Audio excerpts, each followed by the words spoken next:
Hey guys, in this video I'm going to show you how to set stop loss and take profit on a Tradovate.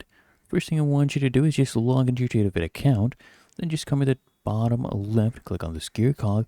This will open up your ATM settings, and then from here I want you to go ahead and make sure this is set to on. You can name this anything you want, and you can ask it to show in a dollar value, ticks, or delta price.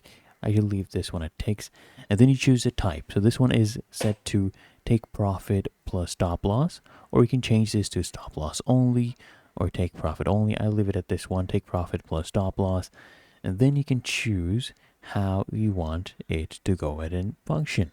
So I leave it at 2 ticks here. You can increase this if you want take profit to be at 10 ticks, you can do that as well. And then you set your stop loss type.